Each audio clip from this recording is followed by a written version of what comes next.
Hello, everybody. Welcome to American Soccer Quick Kicks Instant Reaction. The friendly against Australia just ended moments ago. The United States won. They conceded first, but were able to battle back and won by a final score of 2-1. And very shortly, I expect to have once again in the studio with me John Piatt, who joined me on the last episode, and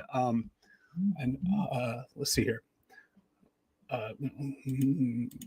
There we go, full screen. I'll wait for him to join us. So, it's exciting to win. I thought overall we had a very strong camp. We had two positive results. This we saw a little bit of rotation in the starting lineup with at center back and in midfield, and we I thought for the most part controlled the match. I thought the goal that we conceded was rather bizarre. It was frustrating. I mean, it was definitely a case of poor defending on our part. Everybody seemed to switch off all at the same time. And it kind of very much went against the flow of play. But I also liked a lot of what we saw from the team, the grit and the resilience. And I have thoughts that I want to share on who I thought had a strong game and also who I thought maybe did not. I'm trying to hold off for John to join me. The chat should be live. Anybody that wants to jump in, please do so. I'm going to go ahead and get started without John, I guess. So here we go. We came out in a back three, which that's in September. We switched to a back three in the middle of the South Korea game, and we immediately started looking better. We played it against Japan, had a great game against a second or third choice squad. Come back this window, we play the back three against Ecuador, a very strong Ecuador team that finished second in CONMEBOL qualifying. So very quality team. And so now not only have the proof of concept, but we've done it against a quality opponent. We come back again tonight, once again in the back three, and controlled most of the match. I hope that this is it. I hope this means we are settled in a back three. It definitely seems to suit our personnel and our style of play. I don't want to see a back four again, really, for a while. I mean, for the rest of this cycle, honestly. I do have with me John joining us once again. There you go, Hello. John Piatt. Welcome to American Soccer Quick Kicks. How what'd you think of the game? I think it was a game of two sides, the first 30 minutes and the last 60 minutes. And the first 30 minutes, I think it was kind of rough, but the last 60 minutes, they really showed out. I think that was a good match for us. Okay, interesting. So you feel like Australia was dominating the first phase of the game, first 20 or 30 minutes? First 30 minutes or so, it seemed definitely more towards Australia than it was US, I think. And I think it was that when Pulisic got hurt and he went out, I think from then on they kind of like stepped it up a notch or two and really went after the ball and stuff after that. Interesting.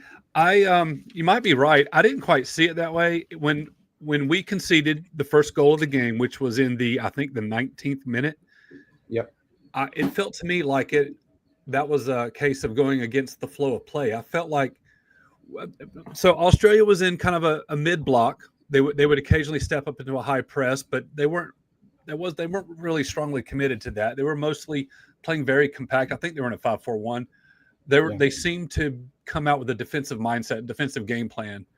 And this was a case of, even though we're playing out of the back, where Ecuador's high pressing, Australia was going to sit a little deeper, but they kind of creeped up. It kind of went from a low block to a mid block to an occasional high press over the course of that first 30 minutes. But I felt like, they were making it hard for us, but I felt like we mostly had it. Maybe I need to go back and look at that again.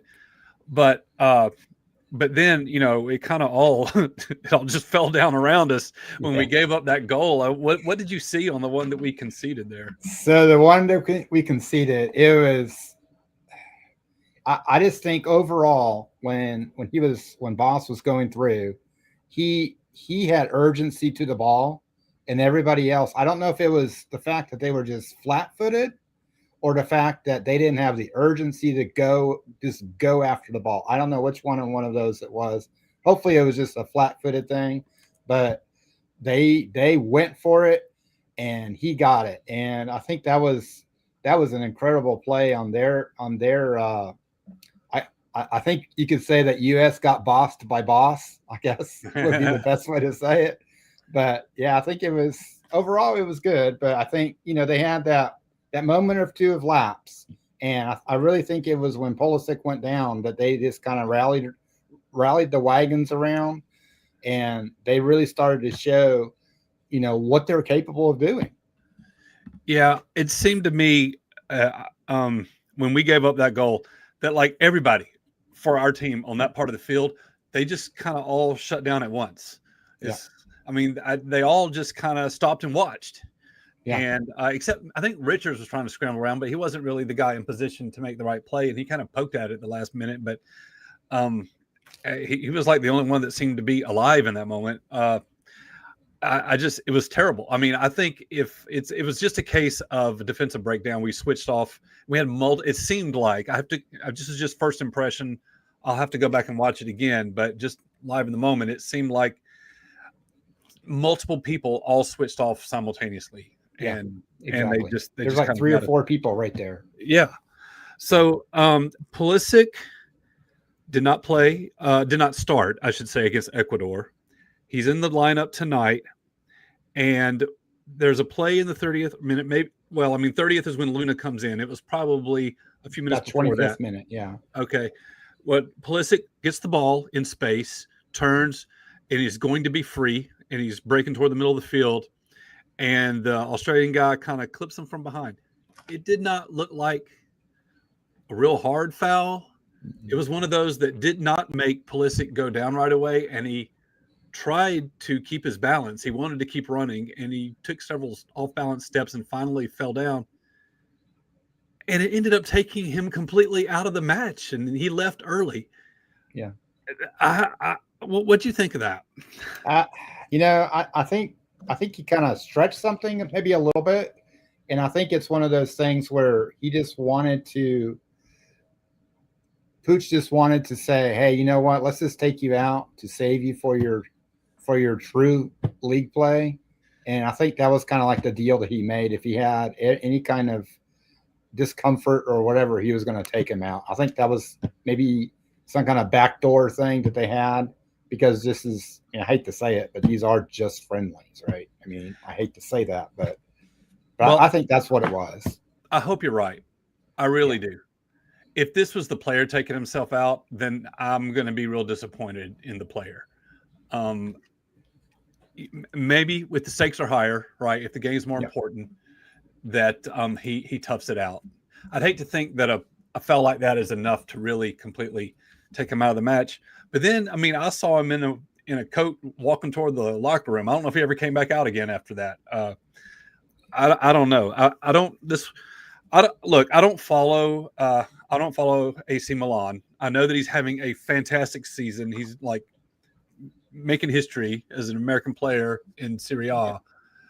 But the only time I see him in action is when he's playing for the United States, and I just want him to be tougher. I want him to be able to. I mean, is Serie A not a physical league? I don't know. I don't know how he got hurt or what kind of injury he's been nursing. I don't know any of that stuff. I think from his facial expression, it seemed like he was like, "Are you really taking me out? There's no way you're taking me out." Kind of attitude is what I got from his facial expression. Okay. But all right. Well, I don't know. I'll feel a lot better if it was a coach's decision, or like you were saying, a coach agreement with the club. And I hope that it wasn't Pulisic wanting to take himself out. I'll trust you on that. And Luna comes in, and Luna immediately adds a spark to the game that was not there when Christian was on the field. Yep. I think we saw the Gold Cup Luna tonight. Yeah. I think so. Yeah. And I agree wholeheartedly. And I think that's when the whole team, I think they kind of started feeding off of his energy, and they started kicking it up a notch too. And I think that was very helpful. I think he brought that jolt into the team right when they needed it. And it could have been a thing where, hey, our our Captain America went down. We need to rally and do better. It may have been one of those things, or it could have just been the Luna infusion, as we would say, you know. But he does have that charisma about him too, right? Luna does. Just to kind of like, it feeds to other people, it seems like. And he may not be the most skilled guy, but he has that drive, and that's very helpful.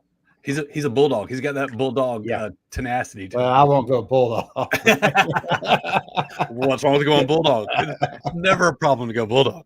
So I haven't mentioned it yet, so let me just say it real quick. We did play a back three. It was basically a 3-4-3. We had a little bit of an interesting lineup. The back three, we have, of course, Chris Richards in the middle. I think he's a lock. But we're still auditioning people at center back. And tonight we got Mark McKenzie on the left and Miles Robinson on the right. Miles did play against Ecuador, and McKenzie had come in late as a sub against Ecuador. So I like that. I like that we're getting looks at these people. I think center back is the biggest open question on our squad right now. When you look at the center back pool, there are no names that like reach out and grab you and make you feel super confident. But we only have what we have. So I think it's a good idea, even at this late stage, for Poch to kind of work through this center back pool, and you have to go on what you see in training. You have to look at club form, but give these guys minutes where you can. So I was glad to see McKenzie and Miles in this. I would not be upset if we see two different center backs on either side of Richards next month. But anyway, ahead of them in the line of four, we have Tim Weah playing left wing back. We have not seen him do that, I don't think, for the U.S. before. He does play on the left for his club. And we had once again had Alex Freeman playing right wing back. So those are the outside midfielders. In the middle, we had a couple of, I would call them fringe guys or depth pieces, Christian Roldan and Jeremy Sands. Roldan plays for Seattle. They are probably not playing for first choice spots, but they get the start here tonight. We'll talk about Roldan in a minute. An unbelievable match from him. And then up top, across the top, you had Pulisic, Pulisic and McKinney kind of playing up high, but on a winger position. And just a little bit ahead of them, you had Haji Wright getting the start as the striker alone up top. We haven't seen a lot of Haji. He was on the 22 World Cup squad, and we rarely see Weston McKennie play this far forward. So what were your impressions tonight? Before we look, both goals from the U.S. came from Haji Wright, with both assists coming from Christian Roldan. So let's hold off on talking about Wright and Roldan for right now. But what were your impressions? Look around the rest of this field. Were there any performers that jumped out to you in any way? McKinney for sure, right? And he was always wanting to press the ball forward, and I think that was what that position needs, right? Is somebody to push the ball forward and to make it go to that next level, right? To try to get it into third, final third, and things like that. And that's what he's supposed to do. And he did a lot of that today, and he did a lot of the unseen things, right? Things that you don't normally see, like, as you would say, on the stat sheet, so to speak. But I think he was doing a lot of those things. And I think the other person, we have to take out Pulisic, and then, we kind of talked about him already, would be Luna. He definitely, when he stepped on the field, he made a difference. He did. And I think that both those guys up top, they both had a very remarkable match with just the way that they played and the energy they put forth and the way that they were always pushing forward, right? Trying to get to that next level. Yeah, I would agree with you. And McKinney, I thought also I agree with you that McKinney had a great game. I don't know if he was given free reign over the field or if he just took it upon himself to do that anyway. He didn't seem too concerned with staying in his spot. Yeah. You could find him pop up just about anywhere. He would come down deep to pick up the ball, and if he needed to drift over to the left side of the field, that's exactly what he did. I'm going to talk about that when we talk about the first goal. but I'm going to say this about McKinney. I'll say McKinney and Chris Richards go in a category together tonight because I thought the two of them were the leaders on the field. Yeah. They were the guys.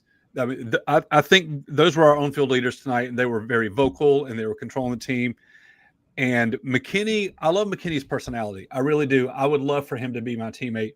He is, and when he's on, like when he's invested in the match, and he is going to not let anybody take a minute off, and he's gonna be the guy rallying the troops the whole time, you know. And and so I think Richards, McKinney, and Luna had really strong games. Yeah, I agree. Roldan is somebody. Christian Roldan. We're going to move to the first goal now. Okay. Had not played for the United States in over 2 years. I think they said it was the 2023 Gold Cup was the last time he played for the U.S. Yeah, he has a strong Leagues Cup final against Miami days before the September matches, and it's enough to catch Potch's attention, and he brings him in. He's now played 4 or 5 matches in a row. And he is absolutely making the most of his opportunity. Tonight was unbelievable. He, in addition to his 2 assists, I also saw him getting into dangerous spots and getting off a couple of really dangerous shots. But I want to talk about the first goal. So it starts with Weston McKennie way out of his position. Yes, exactly. He's on the left side of the field. He's deep in midfield. He wins the ball. He gets it to Roldan, and all right. So this is a time in the match. We're down 1-0, and when did we score our goal? It was in the 33rd minute. Yeah, I think so. Yeah. Something like that. So we had been trailing for 10, 12 minutes, 12, 13 minutes, and Australia was playing very compact. They were very tough to break down, and Roldan somehow you can talk about the goal. I'm going to talk about the assist. Roldan's pass that broke through the high defensive line, beat 3 defenders, and with the ball perfectly weighted into the path of Haji Wright. Unbelievable pass that just split their defense wide open. I'm the kind of guy that gets more excited off a beautiful through ball than I do a goal sometimes. Me too. Yeah. And I jumped out of my seat when I saw that ball come through and Haji was able to get on it. I was already jumping up and down. So what did you see on the goal? I saw the exact same thing. It was a beautiful touch from Roldan. He couldn't have put it any better. I mean, that was a professional pass right there, definitely. And he somehow managed to get it through. And Haji, that was, I think, if I remember correctly, that was his first real opportunity for the whole match so far. Yeah. He didn't really have an opportunity to even touch the ball really in the box at all up until that point. And he, in spite of all that, he put all that aside, and he's like, I got this shot. I'm going to take it. And he made it off balance a little bit. Yep. But he put it in the top of the net, and he fell down afterwards. He was kind of off balance when he kicked it, but it was just as good of a pass. I think it was just as good of a goal because of the off balanceness. He knew that he couldn't touch it and then kick it. He had to kick it right away. And because of that, I think he was a little bit off balance, but he somehow he did it, and I'm so happy for him because I think he brings the value that a lot of the other forwards don't bring, because his style is a little bit different, and I like that. Yeah, well, it's about finishing, right? Yeah, it's about finishing. Exactly. The whole team works to get the ball to that guy. And the whole team's trusting him to know what to do with it when he gets it. And that was a world-class finish.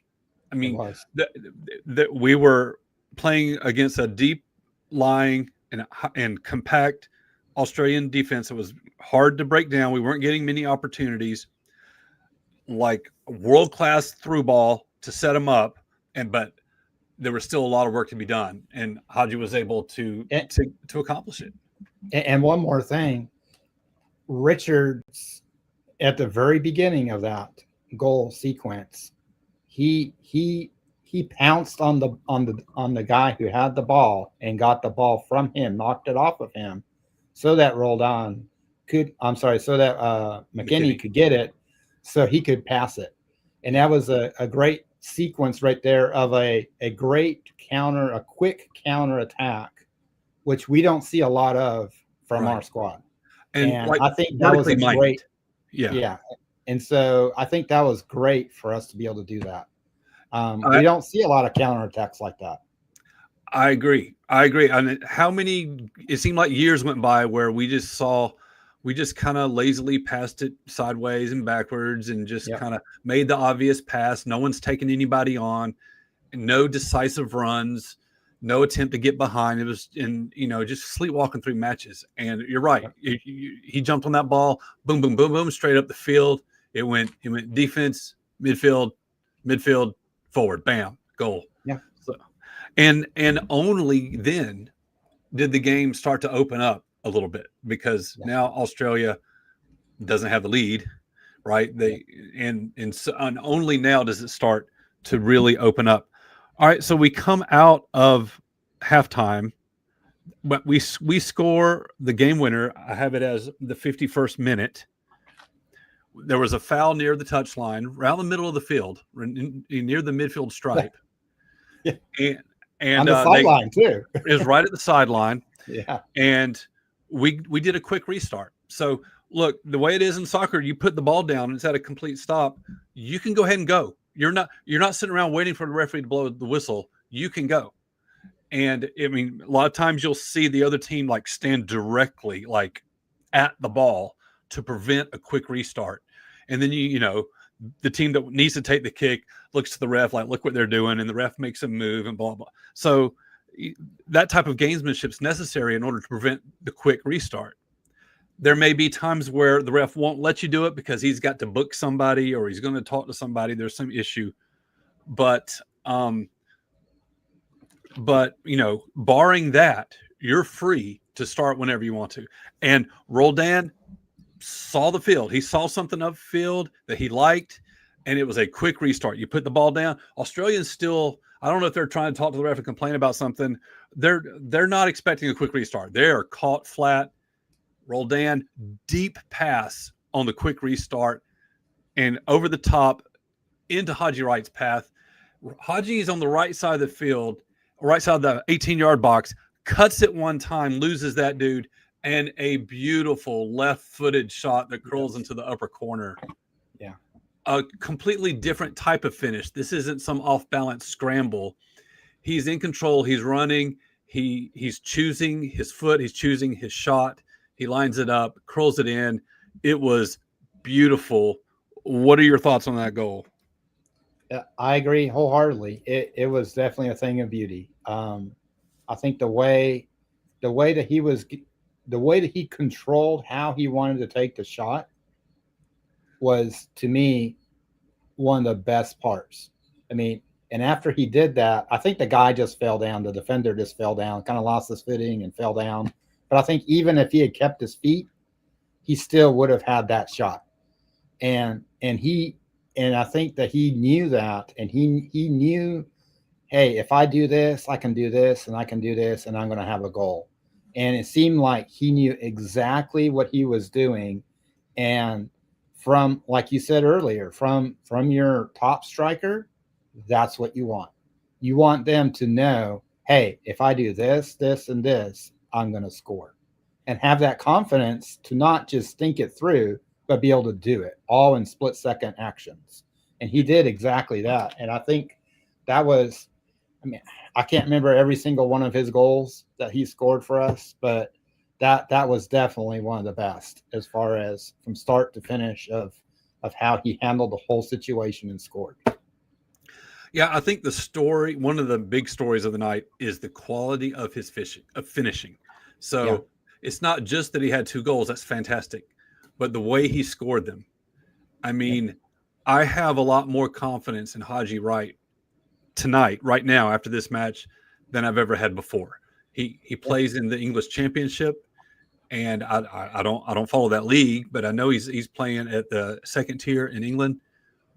to see him come in, make the most of his opportunity. It's the quality of his finishing more than the scoring itself that has me excited about him and has me confident in him. Like, honestly, this was probably a bad night for Ricardo Pepi, right? Yeah. Pepi, people keep talking about Pepi being the first or second choice at striker, but he keeps not showing up to camp because he's hurt. I'm sure he's a wonderful dude. I wish him the best. I hope he has a great international career in front of him. I really do. But I think this cycle's passing him by. And I don't see how you can't have Haji Wright above him right now in the depth chart after tonight's performance.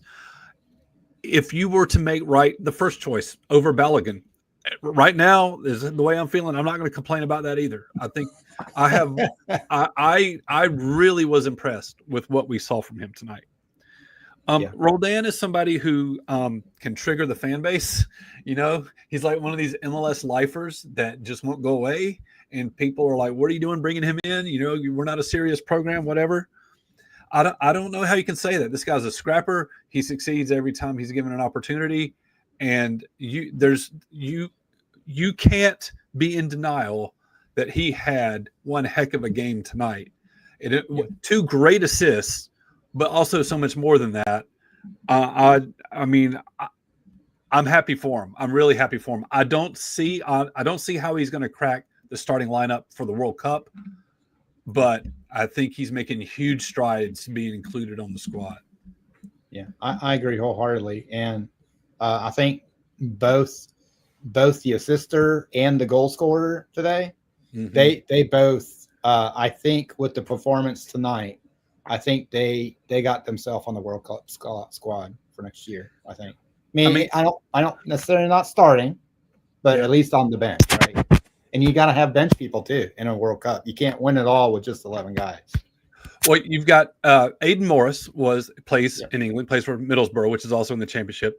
Played in that spot against started in that spot against Ecuador. Didn't have the impact on that game that Roldan had in this one. In fact, Morris, his performance is actually kind of shaky. He does come in as a sub for Roldan before the game's over here, but I mean, when you're comparing Morris against Ecuador versus Roldan versus Australia, Roldan beat him and with those two samples. You know what I'm saying? So I don't know. I don't know. It's going to be interesting. So we started making subs. We get 6 subs in a friendly around the 60. We had made one early because of Pulisic. When we started making the other subs, we started getting a little bit more compact. I felt like we were at that point trying to manage the game out. Yeah, we went to a 5 back after a second goal. We Aronson came in for Weah and played on the left wing back for a little while. Yeah. And then a little bit later, Max Arfston came in for McKinney, but he took the left wing spot and Aronson moved up to McKinney's spot. And that almost paid off for another goal with the combination that Aronson and Luna were able to work out there in the box. that was the pass that he made between the guy's legs was just amazing. Found Luna in the 6-yard box. Yeah, and I'll tell you this. I've watched Aronson play a lot for the United States, and I think tonight he had his best match for the United States men's national team that he's ever played. He's had a lot of times where he's just running around and seems like he's doing a lot of things, but he seemed like he was actually comfortable and smart with the ball and comfortable and smart on defense tonight as well. And I think he made big strides in at least in my book for what he showed on the pitch tonight. I was really high on him a few years ago and really liked his style of play. Like, he seemed very vertically minded. He was really smooth and going forward, going up the field. And he seemed to have regressed a little bit, fallen off a little bit. He's at his best when the game is open and he's got space to run, because he's really with the ball at his feet, head up, making vertical runs. And at this stage in the game, we're playing compact. Australia's chasing the match. But if we get a counter-attack opportunity, the field's open. And I think Aronson showed well with all that. man, that combination with Luna there in the box. I mean, that's how goals are made. That's how you do it. Yeah. That's a very high percentage play. It didn't work out for us, but you got to hand it to the goalie, man. That was incredible stop. So well, and to kind of wrap up the recap of the action, talking about point blank stops by goalkeepers, right there at the turn of the 90th minute, Australia just about ties this up and ruins our night. He just barrels through our defense. I don't feel like a defender really switched off anywhere. He just kind of bulled his way through, got the shot off. And Matt Freese, we hadn't even talked about Freese yet. Matt Freese didn't have a whole lot to do tonight, wasn't tested very much. But in that moment, and that's what you want from a goalkeeper, 90 minutes in, he suddenly got to make a really quick play. And he did that. That's not an easy shot to block. You have to get down all the way very, very quickly. And it's weird because we seem to have been in control of the match for a long time. And we saw it out and won. But you got to look at that play. Like, oh, my goodness, we almost blew it. We almost ended in a draw.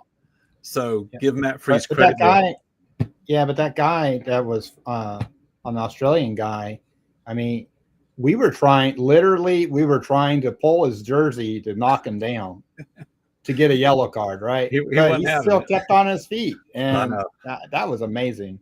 But yeah, I think Freese overall, he did have a good night. I mean, they had a corner on the 56th minute, and he literally came out of the 6-yard box and punched the ball away without even hesitating, right? He's like, hey, if it goes out there, he almost had it seemed like he locked it in his mind. If it goes right there, I'm punching it. And so he went out there, he just punched it without any hesitation at all. And he's making a lot of decisions that are not only good, but quick decisions too recently in these games. And so I think that's a good thing for us, right? As not just fans, but we don't want to just show up at the World Cup. We want to go somewhere in the World Cup. So I think that's good that we have a goalie that seems to be coming into great form as we're and like you said, I think last time, I mean, if we go to PKs, he's the one I want to goalie. I mean, that's for sure. That's for sure. He just has some kind of magic voodoo about being able to stop him. So I'm a Matt Turner fan. I like him as a person. His story, the run up to the 2022 World Cup, is an amazing story. He made the move overseas, good for him, but it resulted in no playing time. Yep. And so he did what he had to do to get his best shot at the World Cup again, which was to get back to the U.S. and so he can play. Well, he's come back to his old MLS team, the New England Revolution, but this time around they happen to be terrible. And so it's hard to get noticed, I guess. But he's getting minutes with a bad MLS team. He gets called into this camp. I was hoping he'd get to play. I was hoping Potts would consider this position an open contest and let the goalkeeper split these two matches. We did not get that. Freese played every minute of this camp. What do you think that means? I think it's pretty simple.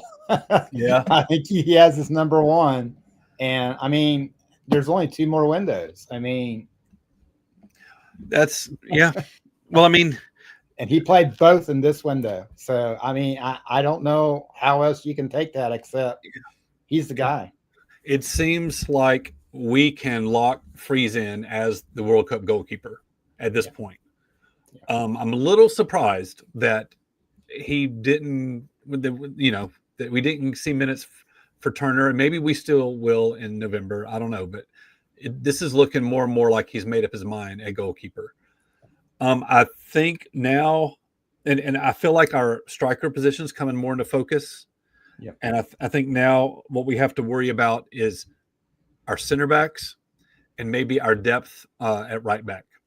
And but yeah, I think in these last 2 windows, though, something that's some good that's come of it is a very simple fact of, I think we're starting to get clarification on certain positions, but not only that, we're getting, I think, clarification on what shape he wants to go into the World Cup with. Yes. And I think that's that's a big important part of this is how we're going to play going Yes. into the World Cup, and we already know that. I mean, we maybe should have known it a couple of months ago, but I'll take it now over still fumbling around right when we're going into World Cup. So I think he found the shape, and to me, that's one of the most important things Yeah. when you're going into a World Cup is what shape are you going to use when you go into the World Cup. Well, I mean, it gives the players clarity. It gives the Exactly. players clarity. They understand, oh, we're playing this style. Okay, got it. And so if they're in a certain position, they know what types of things are expected for them. So by being decisive with that, and I'm hoping that that's true. That he has been decisive, and we are a back three team now. And this will kind of hopefully give the players more confidence on the field that they're doing the right thing in the right moment. One more thing, though. I'm Yeah, sorry to interrupt, but I think that they're playing and have each other's back too. I mean, playing for right each other. there at the end of that first half, I mean, they were all like, it seemed like all 10 guys were up in the ref's face saying, look what he did to him, Yeah, yeah, And I think that's a good thing. That brings a lot of togetherness, yeah. camaraderie, and that's something that you definitely need going into a World Cup as well. But then you answered the question that you stopped me from asking, and I was really just about to ask you, what do you think the vibes are around this team? Compare the vibes that you get now from first half of this year, say back Yeah, Nations League final in March. yeah. I mean, the crazy thing is, you don't have to go back 2 years, right? 2 years, they were just seemed like kind of lackadaisical and things like that, and that seemed to carry over, right? Camp after camp after camp after camp, they didn't have that fire in them. And I think now, I think I think you could see it in the last two camps. You can see it's something at halftime at that South Korean match seems to have like clicked in for everybody, right? And since then, they have been a completely different squad, and they seem to be more passionate about their play. They seem to be more caring about what happens to their teammate, instead of just, well, get up, man. They go over, run over, and help them up, and all that kind of thing. And I really appreciate that because I think that they're trying to build. I mean, they kind of talked about it, and the announcers said it a little bit. But they're trying to build that culture, right? And I think we lost that. I don't know where we lost it exactly, but over time we lost it. Even the former players, right? They even talked about, hey, these guys don't have that culture. They don't have those intangibles of having each other's back and things like that. And it seems like the current players are taking all those things to heart and they're actually showing it on the pitch. And I really enjoy watching it. And I think that that's a big, huge step going towards the World Cup.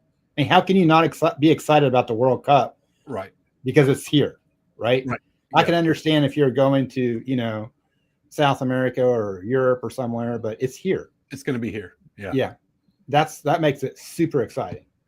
Yeah, I think you're exactly right. I think it's helping that we get clarity on the shape and the style, that we're getting clarity at some positions. I think players want to just know a decision's been made, know that there's stability, but also we're seeing the emergence of leadership. I think we're seeing McKinney and Richards emerge as leaders, and we know Tyler Adams is the same kind of player. You throw him out there in the mix, and they are not going to let the game get away from us. Like they're the type of players who are. It's one thing to be able to play your spot well and focus on what you need to do and make the right decisions. It's another level of play to be able to do that and have a broader sense of the flow of the game and what needs to happen and where other people need to be, and that you can be that leader on the field to help those people out. So, and I think we didn't see it from Adams tonight. He wasn't playing, but he's that kind of player, and we're seeing it from McKinney and we're seeing it from Richards. Richards being that vocal leader. Whoever ends up at center back, they're going to be looking to Richards to be the leader of that defense, and it's good to see him playing with that confidence to be able to step up and do that. So I'm excited about that too. We can wrap this up. overall, what are your impressions of this camp? Do you positive camp? Did we learn things? Like, how are we feeling now as opposed to before it started? Absolutely positive camp. There was a lot of maybe not questions that got answered, but a lot of reassuring things that happened in the camp to calm our nerves. I think that would be a better way of saying it. I think, and I think that is for me, that makes it. I mean, I wouldn't say it's an A+ camp, but I'd probably give it like an A-. I mean, if we had won against Ecuador, I would have said an A. But we lost. We didn't lose, but we had a draw with them, so I would say A-. Well, I come away feeling great. I feel greatly encouraged, and this may be just in my own head, but I feel like just the presence of these European-based pros coming back into camp, it feels like, okay, now we're being serious. Like, the team is starting to take shape, and we're starting to play well, and we're starting to know what we want to do, and suddenly, maybe we're going to be okay in time for the World Cup. Like, I feel a whole lot better now. We're calling in the real players, so to speak, and we seem to be arriving at some clear decisions in some aspects of what we're trying to do. So all of that makes me feel a whole lot better. All right, you alluded to it earlier. Only 2 real windows left to determine our World Cup squad. And the first one's coming up right away. Like, there's going to be a November window, and we're going to play Paraguay and Uruguay, and two quality teams that have qualified for the World Cup. And then there's this vast wasteland after November. And really the only other opportunity we're going to have to make some decisions about this squad comes in the month of March. Okay. January, the U.S. will have a January camp. Doesn't really count. It's not an official window. We're not going to get any of our top players into camp because of that reason. And so January camp's kind of called Camp Cupcake. It's basically a JV camp. We're going to get fringe players on the program that all play in MLS, and MLS is off season in January. So it's just kind of a chance to see the JV team. You can't really count that for our World Cup prep. And I don't expect to. I mean, that's what January camp is. There will be another window in June just before the World Cup starts. But at that point, your squad's already been finalized, and these are just little last-minute warm-up friendlies. Yeah. The month of March is it. There's 2 games in November. There are 2 games in March, and that is all we have left. So every match looms enormously in the decision-making process. Every one of these performances from every one of these players is going to be a large percentage of the sample size that Pochettino has to work with to make his decisions. And so a strong performance tonight goes a very long way. And the same thing's going to be true in November. So I'm starting to get excited. Like, I'm starting to feel it. Like, just now, October camp, I'm starting to get that World Cup buzz a little bit. And I think it's because we're bringing in the real guys, Yeah. So I'm excited about it. Me too. The Paraguay match is next. It's on Saturday, November 15th. I am not going to be able to see that live. I'm not going to be able to see it until the next day. So, but then we play Uruguay, I guess it is, on Tuesday, the 18th. 18th, yeah. So if this sounds good to you, why don't we make plans to do another instant reaction show immediately after the Uruguay game at the end of that. More Josh Sargent. Yeah, so we have a comment from Ace Lionel. Ace, welcome to the show. You caught us here at the very end. We're getting ready to sign off. But yes, I agree. You're right. I think Josh has been given enough opportunities, and he has shown what he has shown, and I think Pochettino has made his decision. He's someone who is in great form in the English Championship, but for whatever reason, he comes to the U.S. team and just is a non-factor. Lays an egg. Yeah. And then and it was really, I guess it was in September, wasn't it, that we saw him? And as soon as he's subbed out for Balogun makes an immediate impact on the game, which only highlighted with contrast how little Sargent was giving us. So I'm happy he's being successful in his professional career, but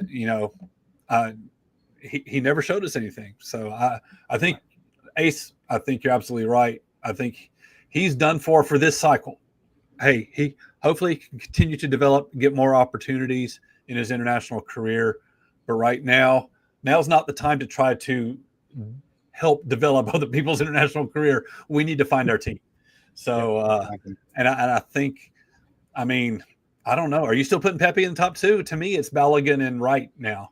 I mean, yeah, I think that's what it has to be at this point, especially after what we saw tonight. But you can take three. So, well, usually you take three, but I don't know. Okay, so Ace comes back in and says, Luna looked like he was a step late in transition and 2 missed goal opportunities. There were 2 missed goal opportunities. One of them was golden. And he did have another look at goal, another shot that kind of got away from him. But he looked dangerous. Wasn't quite able to finish. When you say late in transition, do you mean going into the attack, or do you mean dropping back? I believe you, but I'd have to go back and review the game and look for that. None of those examples are coming to my mind. But one of those missed goals, though, was, I mean, absolutely, it was the goalie who made an exceptional save. And so I can't count that against him. The other one where he kicked it a little bit wide, maybe I could count that against him. But, he had the right idea. He just didn't execute. And maybe he was a step late in transition. Yeah. But and so Ace, we were okay, I got you. Coming into the attack. So we talked a little bit about what happened when he came in the 30th for Pulisic, and what we both saw was an immediate spark of energy. Like he injected an energy into the game that wasn't there when Pulisic was on the field. I think it's a net positive night for Luna, even if he does have, even if that is an area he needs to work on, or something that was a weakness for him tonight. So I like the energy he brought when he first came in, and of course he and Aronson started combining nicely at the final stages of the game. Okay, so Ace is a little less impressed with Luna than we are. That's okay. I don't think any of us are calling for him to be a starter at the World Cup, but I would not be surprised if he's selected as a depth piece. So anyway, Ace, I'm usually here every Tuesday night at 9:00 Eastern, 8 Central. I think what we're going to do is move to this type of thing where when they're on the cases of U.S. matches, we will come on at the final whistle and give our instant reactions, because we've done this now, both games in this window, and I've had a lot of fun with it. All right, I think that'll wrap it up for us. We have, like I said, the November games will be November 15th and 18th. And, of course, when the roster drops, we'll talk all about that. We have one match day left in Major League Soccer. Decision day is coming up on Saturday. And the field has been set in the East, although the final seeding and final rankings there's still some ability to move there. And I think we still have 4 teams competing for 2 spots in the West. And all these points matter because it has to do with home field advantage in the playoffs. It has to do with the hosting hierarchy of who's going to host MLS Cup at the end, and also your qualifying for CONCACAF Champions Cup, because you get the 2 conference winners that will go to CONCACAF. And then after that, you get the next 2 top teams in the final Supporter Shield rankings. And I think Cincinnati's already clinched one of those spots, so we still have 3 of those Supporter Shield slots, and of course the MLS Cup winner to identify for CONCACAF next year. All right, I think that is going to do it for us. Ace, thank you so much for subbing, and hope to see you here on Tuesday nights. And John, thank you again for joining me. Thank you. It's a lot easier to have somebody to talk to and bounce these ideas off of. So I appreciate it, guys. That's going to do it for us. So decision day and November camp, we'll be here talking you all the way through it. So watch some soccer with me, and I will talk to you next time.